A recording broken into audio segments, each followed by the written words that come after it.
This story was submitted by Dodie. This was way back in the 1990s, about the time of the Gulf War. I had graduated high school, went through the United States Army basic training and AIT, advanced individual training, and was so excited to be heading to Germany for my first active duty station. Being a young battle-trained, hard-charging girl from upstate New York, I did not fear much, even when I was told that we would need to be ready for war, as the first shots were being fired across the bows of the U.S. ships in the Gulf. I thought, bring it on. I have a weapon, and will use it too. Careful what you wish for should have been whispered into my ear. No, screamed into my ear. I got to my first duty station, and within one short month, I found myself not in the awesome lush green country of Germany, but in the stark dusty country of Saudi Arabia. Don't get me wrong, Saudi Arabia has its own beauty in its clear blue sunrises and sunsets that can happen there sometimes. Along with those, there is the waters across the coast that will steal your breath away. Once all of my company got in country, we went to one of our sites in the middle of nowhere. We traveled at night so we wouldn't be a big target. We stopped several times, hearing an explosion here or there. Just a welcome to hell kind of reception. When the camp was set, we all went on with the jobs we needed to perform. You know, the ones we would need to be ready for because we would be in war soon. For me, because I was the lowest rank in the company, that meant kitchen patrol, guard duty, and trash/dookie burning detail. For those that don't know, the last detail was a set task that the lowest ranking people would get into fistfights over when there was a discrepancy on who did it last.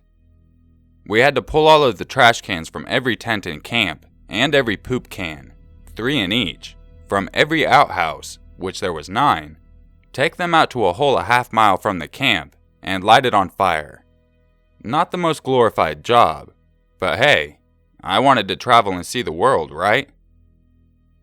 The day of the scare was the day that I had that oh-so-wonderful job with another soldier, Specialist Smith.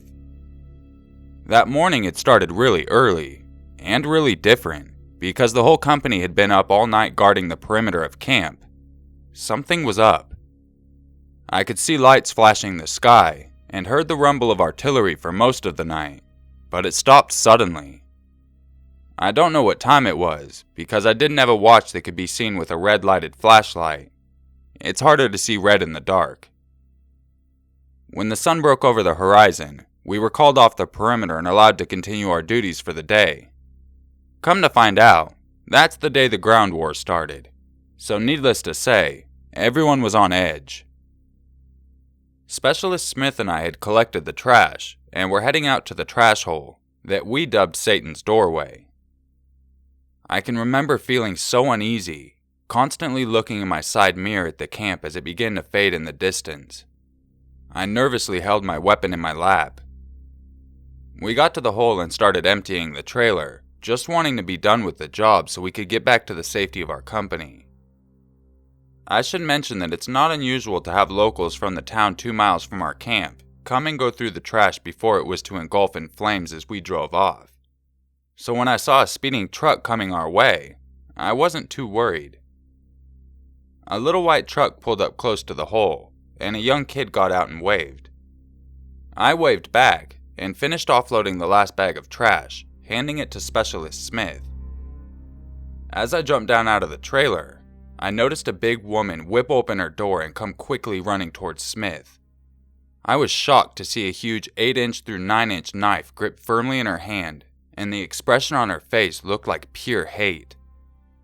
I have never moved so fast as I snapped my M16 straight up at the woman's face and came between Smith and her. It seemed like it was in slow motion. I know I screamed at her to stop or drop the knife, though I can't remember which, but I couldn't hear my own scream. It's funny the things you remember in an intense moment of fear. I can remember the bright blue of her scarf, and the sparkle of her costume jewels that adorned it. It flowed in slow motion for a brief moment. I could also remember the way my finger started to squeeze my trigger ever so closer to the biggest mistake of my life. Then for some reason, I saw the young kid out of the corner of my eyes, and I stopped. He had his hands on his head, and his mouth opened as if he was trying to say something, but nothing came out. There was no sound at all. No words. No wind. I could only feel my heart exploding in my chest. My eyes locked with the woman's, her eyes full of terror, and her hand still held the knife, but she did not move. After a few seconds, the boy could finally talk, and he spoke to the woman, I think telling her to put the knife down, because that's what she did. He held his hands up and slowly moved to the woman's side, gently pushing her back to their truck. As they got in and drove off, Smith came out of his paralysis, putting a hand on my shoulder from behind me, and he thanked me for getting his back. I lowered my weapon as the truck drove off to the town, my hands shaking, and I could finally breathe. "No problem," was all I said to him, but I can tell you that I shed a few tears in my sleeping bag that night. To this day, I don't know why I didn't shoot. I had every right to, and should have according to the others in my company when the story was told. I don't know. Sometimes in life events scare you to death. For me, it wasn't death that scared me, but the possibility of taking an innocent person's life.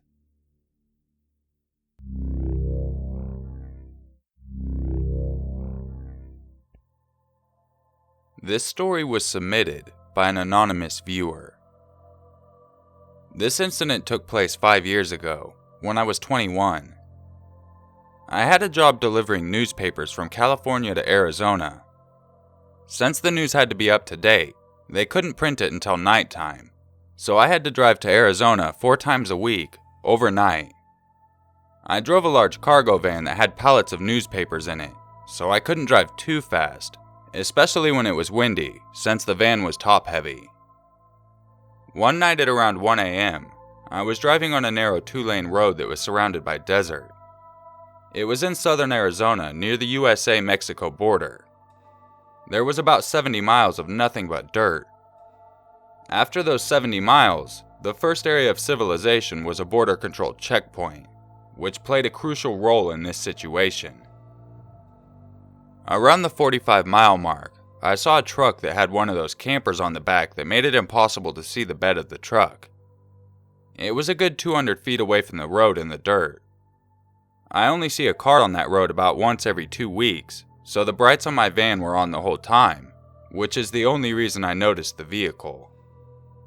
I thought about just driving and ignoring it, but I'm the kind of person that feels obligated to help people in need.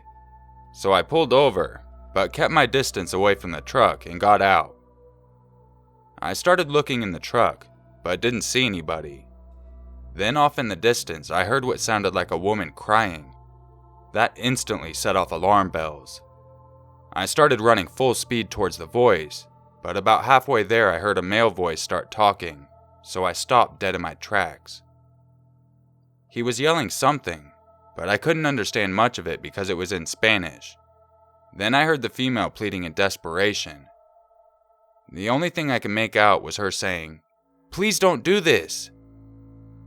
I pulled out my phone to call 911, but I didn't have service in that remote area. I was extremely tempted to run back to my van and take off, but I couldn't bring myself to do it. I figured by the time I got help it would be too late. I laid down in the prone position and low-crawled my way towards the noise. When I spotted people, I was only about 30 feet away from them. There were 2 guys standing there with guns drawn, and one woman digging a hole with a shovel. At first I was confused, but then it hit me. They were making this lady dig her own grave. I froze in fear. I was too scared to turn around because I thought they might hear me, and I was too scared to try to stop them since the only thing I had in my pocket was a small box cutter that I used to cut the plastic off the pallets of newspaper. About 30 seconds later, my phone starts ringing. It was my girlfriend calling me on her lunch break. She has a different job, but works overnight like me, so she always calls or texts at that time. I had no service a minute before that, so I didn't bother putting my phone on vibrate. Right then and there, I knew my life was over. The two men heard my phone and looked directly at me. I thought they would just shoot me immediately, but instead they started yelling at me to come out. I obliged, of course. They put their guns to my head and started speaking to me in Spanish. Once again, I didn't understand them, so then they told the girl to translate what they were saying. She told me that they wanted me to grab another shovel that was there and start digging with her. So I started digging. I didn't say a word until I noticed the two guys were still having a conversation with each other. I whispered, "Do they speak English at all?" And she told me that they didn't. I asked if they were making us dig our own graves, and at that point one of the guys looked at us, so we both said nothing, but she nodded her head to let me know that we were in fact digging our own graves. For another 2 minutes we remained silent. Then I whispered to her again and said, "If I see the slightest chance of getting us free, I'm gonna take it, so follow my lead." Once again, she nodded in approval. About 5 minutes later, we had our chance. They asked for my car keys. They didn't say why they wanted them, but I assumed it was because they wanted to move my van further away from the road, so nobody could spot it. One guy took the keys and started walking.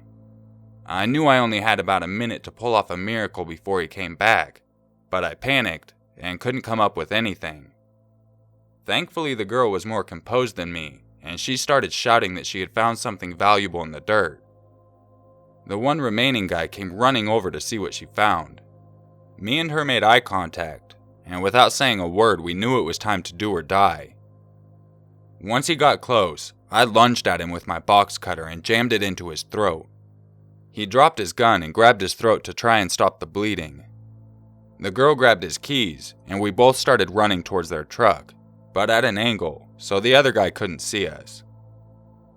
By the time we got to the truck, my van was right next to it, but there was no sign of the other guy, so she tossed me the keys and said, "Drive." It felt like we were in the truck and somehow driving at full speed within seconds. I wanted to call the cops, but once again my phone had no service, so I kept driving at full speed, knowing that I would eventually get to the Border Patrol checkpoint.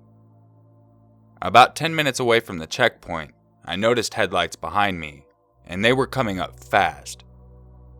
They caught up to me when I was about 5 miles away from the checkpoint, and I heard loud bangs, and I realized that they were shooting at us. This went on until about a mile away from the checkpoint.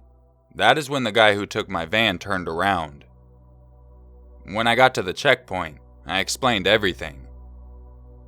During my overnight routes, I usually passed through 3 Border Patrol checkpoints, which got super annoying because they always slowed me down by searching my van. But this time it was a welcome sight. My nightmare was over. I didn't realize until then that both me and the girl had received several gunshot wounds. Thankfully, they weren't life-threatening. They found my van a few days later, abandoned at a truck stop. It was wiped clean of fingerprints, so they couldn't identify the guy. But 2 weeks later, they found the body of the guy that I stabbed in the neck. He ended up bleeding to death. I was later informed that he was a member of an extremely dangerous Mexican drug cartel, which is why I wish to remain anonymous. If they figured out who I was, and that I was there, there's no telling what they might do to me. This story does actually have a happy ending, though. Me and the girl I saved stayed in contact with each other, and eventually fell in love. I now have a much better job that doesn't involve driving overnight, and we are happily married with 2 kids.